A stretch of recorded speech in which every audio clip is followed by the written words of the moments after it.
যশোরের বেনাপোল সাদিপুর সীমান্ত দিয়ে পুশিংয়ের চেষ্টা। বিজিবি বিএসএফ মুখোমুখি অবস্থান নিয়েছেন। ভারতীয় বিএসএফ বেশ কিছু বাংলাদেশিকে পুশব্যাকের চেষ্টা রুখে দিয়েছে বিজিবি। সীমান্ত এলাকায় কড়া নজরদারিতে রয়েছে বিজিবি।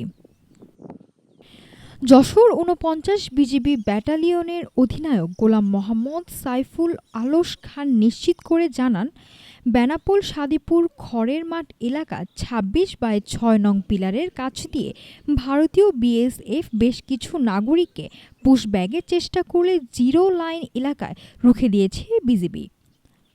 স্থানীয়রা জানান, সোমবার গভীর রাতে ৮-১০ জনের মতো একদল নাগরিককে বাংলাদেশের দিকে ঢেলে পাঠানোর চেষ্টা করেছে বিএসএফ।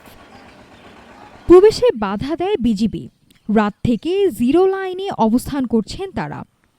এদিকে ৮-১০ জন জোর করে ঠেলে বাংলাদেশে ঠেলে দিয়েছে, কিন্তু বিজিবি এদেরকে এই পাশে আনার জন্য চেষ্টা করছে না, ওদের ওই পাশে আবার দিয়ে দিতে হবে।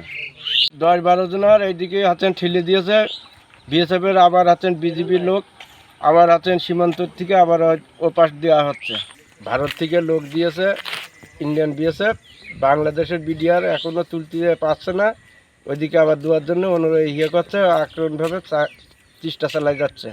বিজিবি কর্মকর্তা জানান, সকাল 10টার দিকে পতাকা বৈঠকের মাধ্যমে সুরাহের চেষ্টা করা হচ্ছে বলে জানান বিজিবি কর্মকর্তা। যশোর থেকে এম এ রহিমের তথ্যচিত্রে নাফিস সামিয়া, ঢাকা টুডে।